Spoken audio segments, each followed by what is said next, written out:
Yo, what's shaking, everybody? Welcome to the Orange Bloods Recruiting Hour, or maybe Orange Bloods Recruiting Half Hour, as the case may be today. We'll see. We'll see how it goes. I'm Jeff Ketchum. That is Jason Sukumo. We're both from orangebloods.com, if you didn't already know that. Do us a solid. Hit that thumbs up button. Subscribe to the channel. Get notifications. All of it. Get it done. Do it now. Don't make me ask again later, even if I will. And welcome to all of you who will eventually be partaking in the Specs chat. We love that. Send us your super chats, and we'll take your questions and make a day of it. Jason, one of probably the biggest thing today, right? I mean, of all the things that we're going to talk about, why bury the lead? The show teases, is today the day that maybe cemented Jordan Davidson to Texas? Maybe that's a bit much, but there's no way of getting around that the news that Ohio State running backs coach Tony Alford is taking the running back position at Michigan, I think changes the recruiting outlook for Ohio State a little bit. They've got to hire a coach. They've got to make sure that this guy's got a relationship on a level that Alford and Tashard Choice does. I mentioned it on the show that I did earlier today. It reminds me a lot of when Colin Simmons made his visit to Austin last year, that first visit of the spring, and the coach that had been recruiting him for LSU left to take another job while he was on campus. And that was a big deal, that you don't just lose the point person who's built up an 18-month relationship with one of the top prospects in the country, and think that that's not damaging at least a little bit. Yeah, this certainly has to change things, and I've been kind of checking around on it already today, and I'm going to report on it in the War Room tomorrow. But the word that's kind of trickling out of Southern California is disappointed, okay, from people close to the Davidson camp. So does that mean Ohio State's out? No, not necessarily. Does that mean Michigan's suddenly a player? Possibly. It's possible. They'll probably listen to Michigan now. I think that what I'm hearing is that they'll probably, wait to see who Ohio State hires, of course. Maybe new schools come into play. I think he's going to go visit Colorado, if I'm not mistaken, coming up, is what I've been told today. But, yeah, this certainly changes things. I mean, listen, our own Adam Gorney, coming out of the weekend, spent time with, I say our own, Rivals.com's Adam Gorney spent time with Jordan Davidson at the Rivals camp over the weekend. He came out of that weekend feeling that Ohio State was the team to beat. And listen, I've known Adam a long time. He's not just throwing that out, willy-nilly. He heard something. He talked to people out there. He knows Jordan Davison. He knows Jordan Davison's family. He got pretty solid information. I can guarantee it. He's not just taking a guess there. He had Ohio State as the leader coming out of last weekend. Well, that clearly tells me one thing, Catch. They didn't know that Tony Alford was leaving for Michigan, right? If Ohio State was the perceived leader on Sunday, and on Wednesday it comes out that he's gone. So, add it all up, it's certainly a favorable spot for Texas. I think Texas was right there with Ohio State before this news. If I'm a betting man right now, I think Texas probably moves back into the driver's seat for Jordan Davison. So it's certainly, a big news story that has a lot of moving parts and maybe a trickle-down effect to several schools, but it's only good news for Texas. Yeah, one of the things I couldn't help but chuckle about when I was doing House Divide earlier today here on Orange Bloods Live is that, all in all, Jordan Davison's probably more of an Ohio State fan than maybe Texas. Like, this is a kid whose idol, his boyhood idol, is Ezekiel Elliott.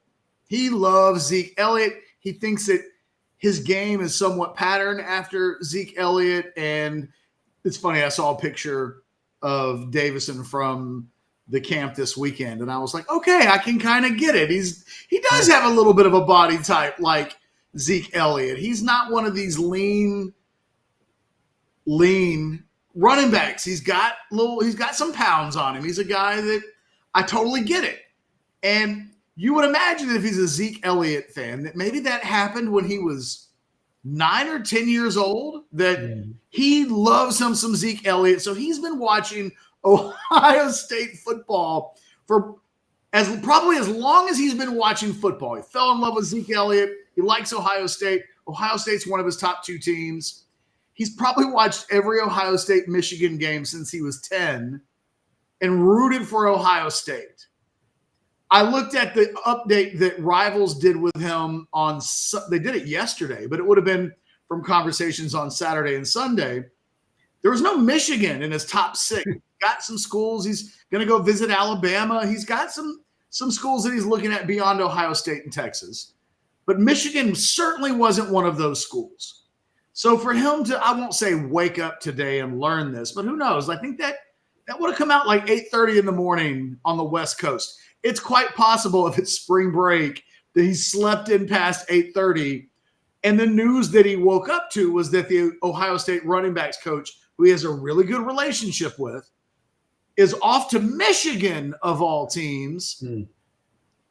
It's fascinating because even if Michigan gets a visit, even if Michigan becomes a team that he takes a look at, it's a team that he's probably rooted against for most of his life. So it's just got to be crazy. Of all the jobs that Tony Alford could have taken, to take the Michigan job is all kinds of fascinating for a million reasons. It makes me wonder what in the world's going on with Ryan Day, and does he think that the new guy at Michigan's got better job security than the guy?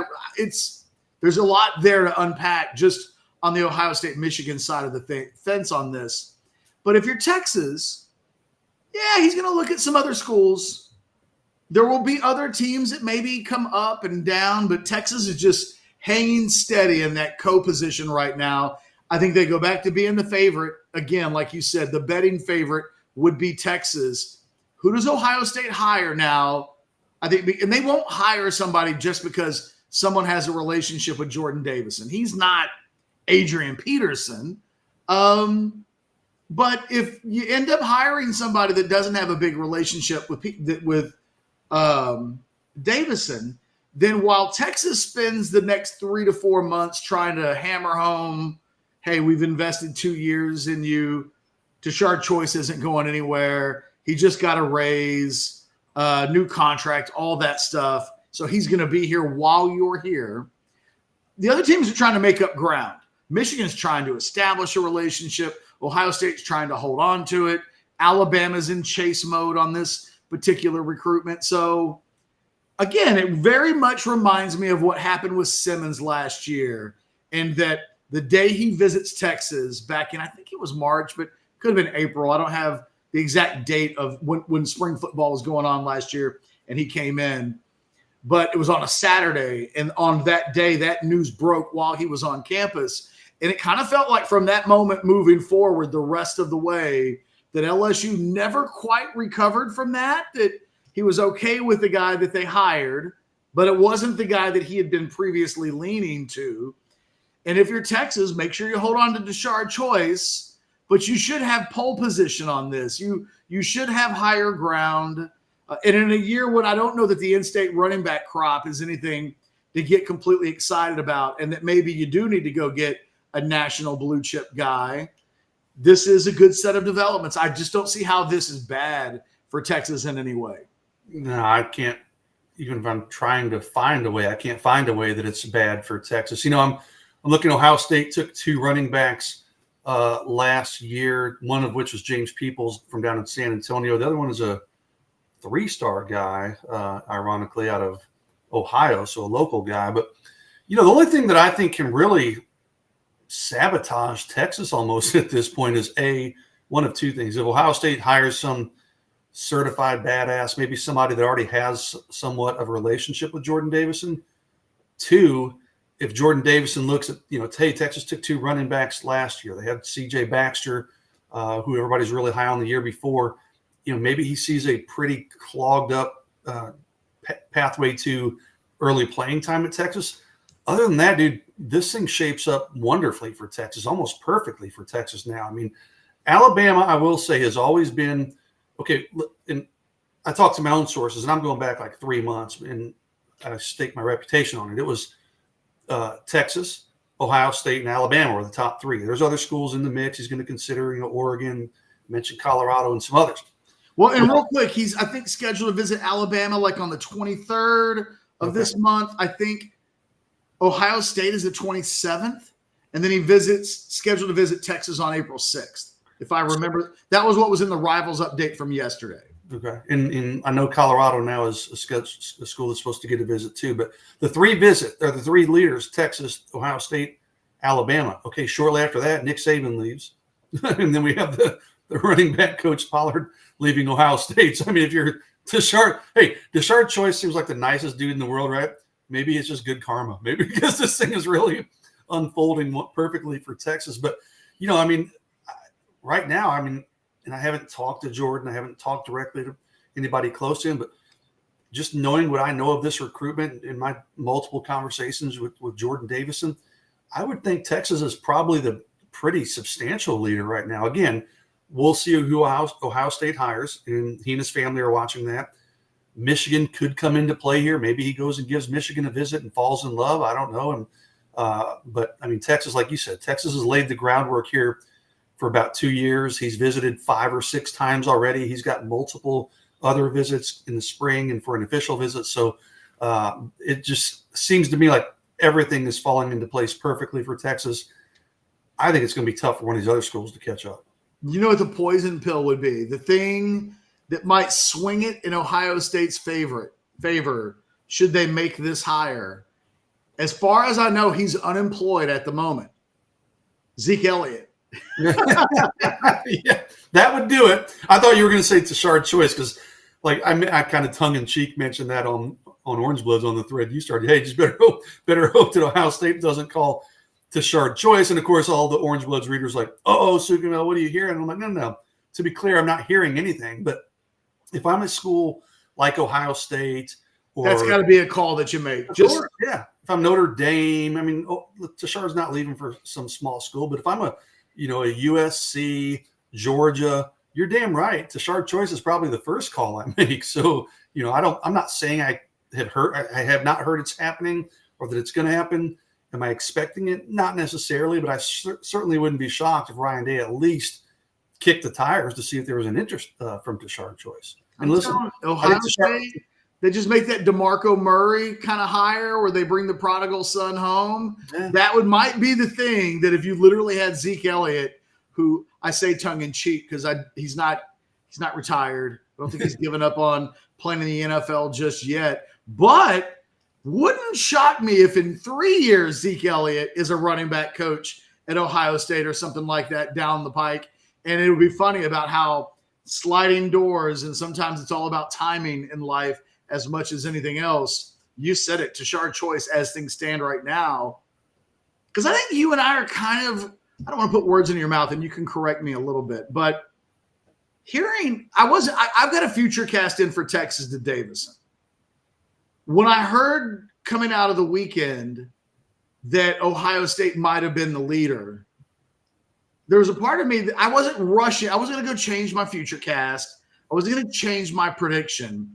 But there was a little bit of like okay. Mm-hmm. Well, when we say it's an Ohio State-Texas battle, it's an Ohio State-Texas battle, and that maybe that's a sign of going into the spring visits and the summer visits. There's work to do, that this isn't – it may be a two-team battle, but it's not shooting from the free throw line or maybe the layup line, most importantly. And now things feel like, okay, Texas has got to feel really good about its position. Whereas maybe 8 hours ago, if you'd asked me about it, I'd go, yeah, Texas feels good about its position, but like they got work to do. They may not be the favorite. Like there were just some mitigating circumstances that suddenly have been removed. And I would imagine I'd love to be a fly on the wall in Ryan Day's coach's office right now, because what a gut punch. Dude, there's so much about that. Like, I mean, you take Jordan Davidson out. I mean, you're losing – anytime Ohio State loses a coach anywhere, unless it's maybe for the NFL, you're like, oh, God, that's interesting. But to lose a coach to Michigan in a first-year Michigan coach, I mean, that'd be like, seriously, Mike Elko poaching Tashard Choice almost, right? I mean, I get it. Exactly. Was there under Harbaugh, but that's kind of, that would it be, I'd be like, what the hell is going on here? Unless they just money whipped him, man. I mean, it's just like something just seems off there. Does he does he think Ryan Day has Ohio State trending the wrong direction? And listen, I mean, Ohio State's still a fantastic program, but there's been some heat on Ryan Day, right? Not being able to beat Michigan and not kind of living up to their usual standards, crazy high standards. But that's an interesting story, even beyond the Jordan Davidson conversation. Just the fact that a coach is leaving for Michigan, for a first-year Michigan coach. I mean, we don't know what the new coach is going to do at Michigan, but a lot of interesting dynamics on that one. I'd be curious to I might have to pop on the Ohio State website to see what their message boards are saying, man. Because I was thinking the exact same thing, Jason. Like, I might just go see what they're saying. And again, of all the schools he could have chosen, I think the thing is, if he does go to Michigan, he was always going to go where that would be the ultimate sign of, okay, well, he was just going to he would have gone to Ohio State. He was going to commit for Tony Alford as much as anything else. If he goes to Michigan, Texas never had a chance in the first place. He was always going to go where Alford is at. Now, if you're Ohio State, you really have to make a really interesting hire. Who you hire next? Someone, Mike Torres in the Specs chat mentions, Stan Drayton would throw a major wrench. Stan's still at Temple, right? Yes. Yeah, so he's still technically a head coach, but honestly, that wouldn't be the worst hire in the world if he would. I don't know if he would take that job as a head coach. That'd be kind of odd to resign. Yeah, no, you wouldn't expect that to happen. I mean, the linebackers coach for Texas, Jeff Choate did it, but he was at a much smaller school, right?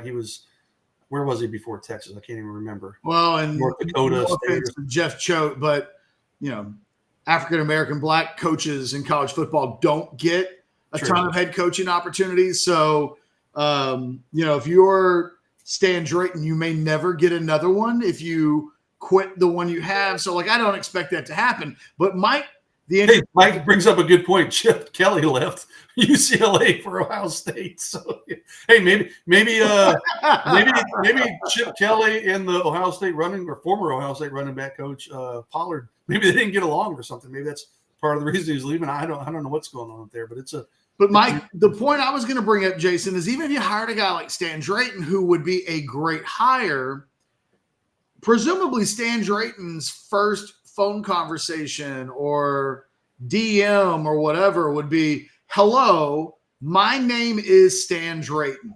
Yeah. Nice to meet you. That may be the best coach that they could hire, but they could go to the NFL and hire somebody, and you can make the case. Chris Jackson a year ago is the perfect example. What did he tell Anwar when he talked to Anwar at the Sugar Bowl? He's like, man, recruiting this year was tough. Mm-hmm. I come in, and even though I've got 12 months to work on these guys, the schools that I'm competing against have already been recruiting these guys for 12 months. So it's a 24-month relationship versus what I'm able to do in less than 12. Well, we're in mid-March now. So depending on who they hire, when this thing's done, Tashard Choice will have a 24-month-ish relationship with Jordan Davidson. It's possible that the running backs coach that they hire, no matter how elite that guy is, will have to spend the remaining months until signing day, or really the thing that would matter the most, commitment day, whenever that might be. Say he wants to do it before his senior season and he makes his decision. Yeah, probably before his senior season. Yeah. So if you're the new coach at Ohio State, there's a good chance you've got 4.5 months to try to make up a lot of ground from a relationship standpoint that Tashard Choice has a lot of higher ground on. So again, big news today. Sometimes it's not about the spring visits or the official visits that make ultimately are the thing that swing the pendulum in the direction that it eventually stays in. Sometimes it's a day like today, and I'm convinced it happened with Colin Simmons a year ago, very similar to this, although he didn't go to a school that then Colin Simmons could follow him off to. But it changed the outlook of the recruitment in a big, big way, and Texas took advantage of that. I think that happens here. Guys, we're going to shift directions, talk about a few other recruiting things on today's show. But before we do that, Specs is the sponsor of our chat, and we'll let Lisa tell you a little bit about what they've got cooking. You're needing. Specs same-day delivery can save the day with our Specs app or online shopping. From world-class wines to hard-to-find spirits and craft beers to gourmet foods, delicious snacks, and spectacular sweets. It's Specs. Cheers to savings. Jason, what else is going on in the world of recruiting today that's worthy of a mini note here or there? It's a knock on wood catch. It's kind of a slow day today. I posted my 3-2-1 last night, and one of the guys I wrote about was Riley Pettijohn, and I'm trying to find the thread.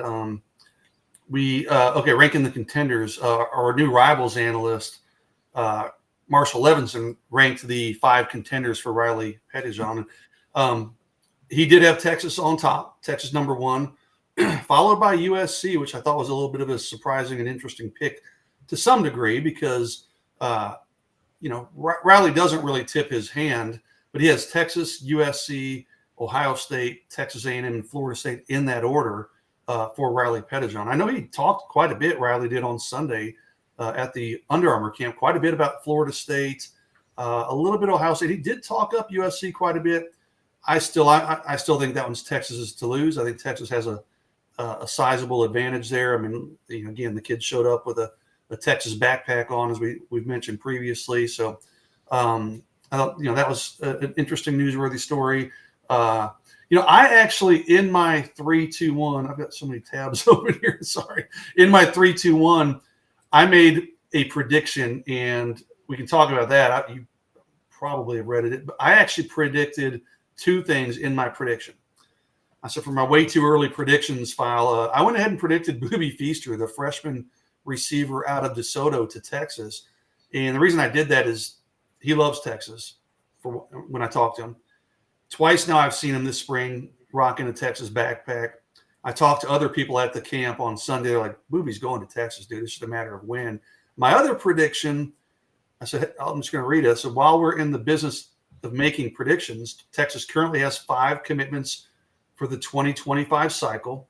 We'll obviously see some additions to that list in coming months, but the guess here is that we'll see a subtraction from it as well. And I said, no, I'm not talking about KJ Lacey. Now, everybody immediately started thinking, okay, you're talking about Brandon Brown, the defensive tackle from Florida, right?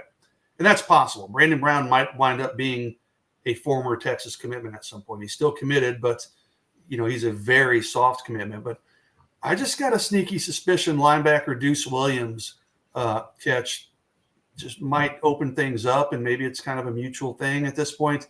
I've been asking Deuce. I asked him last week, hey, have you set up your Texas official visit yet? Most other committed guys have. Deuce is like, man, I'm still waiting to hear from them. And he was like, SMH, shaking my head. That's a bit of a red flag. I hit him up again yesterday. Dude, hey, have you set up any visits with Texas? And uncharacteristically of him, he has not responded to me, which makes me think maybe he has not set up his visit yet for Texas for the spring, maybe not even an official visit. Remember, he committed when Texas didn't have a linebackers coach. Johnny Nansen comes in, maybe kind of wants to do his own evaluations, maybe slow things down a little bit. Maybe it was a mystifying commitment when it happened for all of the reasons that you're talking about. The timing of it just and listen, he may wind up being a fantastic player, but normally at a school like Texas, those early commitments are reserved for guys like KJ Lacey, right? Guys who are, kind of real difference makers. So Deuce, it was the timing of it was interesting. And weirdly, Texas could have slowed that down at the time and said, hey, let's just wait until we get a linebackers coach. So, and then we'll kind of. They also might have realized that this type of situation could happen and no real skin off their back. We've seen it happen the last couple of years. It's part of the business. It's an ugly part of the business. You hate it for the kids. I mean, Texas is where he wants to go to school. It's his dream school. His brother's at Baylor. I think both his parents played at Baylor. So maybe keep an eye on Baylor if things fizzle out with Texas. So I haven't heard anything definitive. I'm just saying, if I'm reading the tea leaves there, it makes me think maybe that one's on shaky ground a little bit.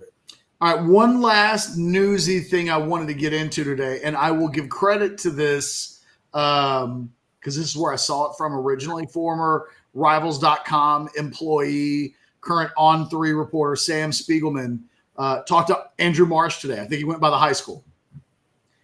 So here's Andrew Marsh's up to the second like visit schedule. You ready for this? Good, because I've asked him 5 times and he hadn't given it to me. So thanks, Speaks. But yeah, go for it. So he's got Texas on March 25th. He's got A&M on March 30th. He's got Colorado on April 6th. He's going to Kentucky on April 13th. Wow.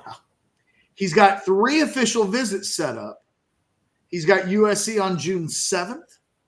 He's got Texas for June 14th. And he's got Oklahoma set up on June 21st. Well, we talked about him on Monday, and I told you that dude loves to take visits, right? Andrew Marsh. He is no shortage of doing his homework for sure. I mean, he's doing his due diligence.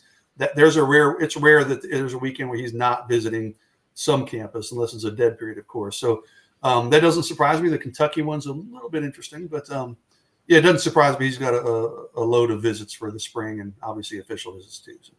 What is interesting about that to me, by my count, that will be his 9th and 10th visits to Texas. He does like to take a lot of trips. I don't think he's taken 10 anywhere other than Texas, assuming he does take the unofficial visit in March, the official visit in June.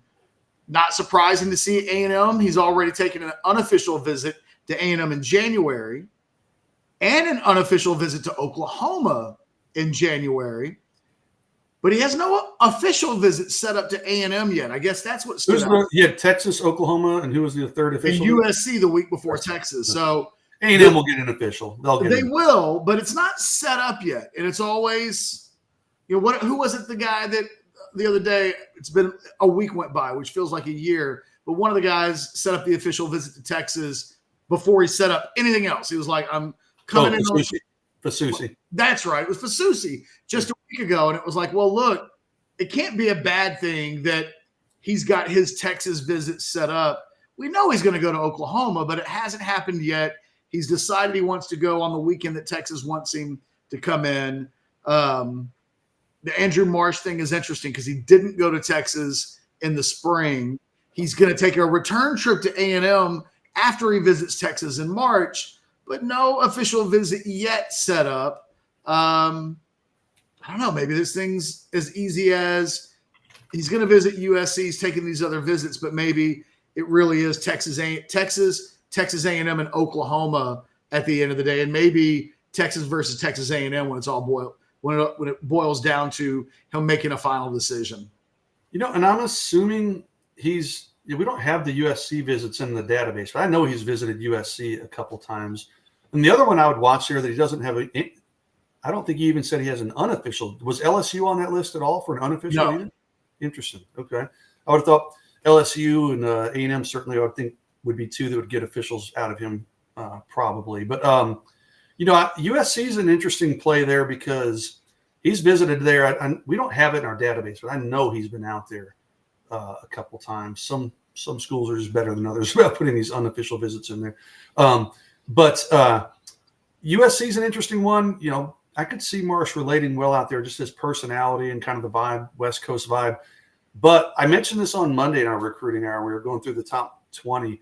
He's a guy who's really close to his mother. I think his mother is a single mother. His dad was actually, I think, sadly, maybe killed in combat. Andrew and I talked about it, and I said, hey, that's a story we'll talk about down the road. So really amazing family and kid and mom. But, maybe he's a kid, and I'm just speculating here, that wants to stay a little closer to home. Maybe Texas, Oklahoma, A&M in the end. I know he's really close with his mom, so maybe that aids those 3 schools and LSU to some degree, possibly keeping him a little closer to home.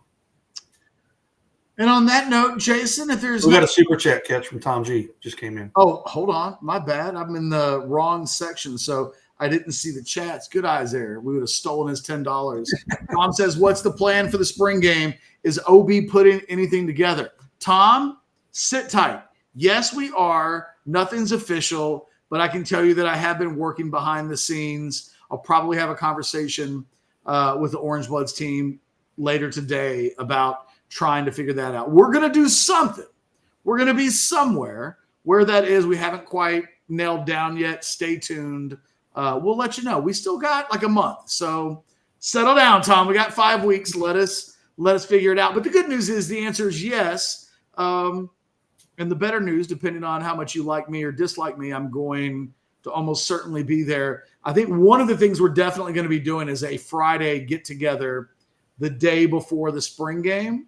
I don't know if we're going to do a Friday and Saturday deal, but the hope would be to get all of us together in a way that allows us. Tom G came to our Pine House gathering. So yeah, something. We'll be talking with the Pine House guys about this. So very good chance they could be involved. Maybe even the same location down south. Stay tuned. We're working on it. I promise you. But thank you, Tom. We love the fact that you care enough to spend $10 to ask that question. We owe you one. How about that? That's what I say. Tom, we owe you a freebie. Probably owe Tom a couple of beers if he shows up to Pine House. Honestly, Tom's always been a good supporter of ours. So yeah. Tom says he's got people pulling him in multiple directions. Tom, you can just mentally RSVP with us. We will have an event. We're working on a number of different events we're working on an event in Nashville for the Vanderbilt game. We got all kinds of frying pans on the stove and cooking. We just don't have the meal ready to present yet, but we will. And on that note, we're going to bid farewell. Do us a favor. Hit that thumbs up button, subscribe to the channel, get notifications. We got videos on the channel that have been going on all week long. If you're not getting enough out of the half hour we've given you today. But hey, my kid's got a birthday tomorrow. I gotta go be dad. Jason, kind of the same thing. He's got a kid coming home tonight from Croatia. At midnight, we get to pick her up at the airport. Thanks. So, we have things that we've got to do. Plus, there may even be an early war room tomorrow. So, for Jason Sucabella and myself, thanks to everybody in the Specs Chat, Tom G. Hold on, one more. Someone snuck it in there. That's what she said. Mr. 512 for $9.99 says, Tom G got me in a kind spirit. Hook 'em. Well, thank you, Mr. 512. Hopefully, when we set up the spring game event, you'll come out and we can meet you too. We met Money B last time. Tom G's come out. We'd love to see you guys out there. But for today, we bid you guys farewell. Have a wonderful rest of your Wednesday. We'll talk to you tomorrow or something like that. See ya.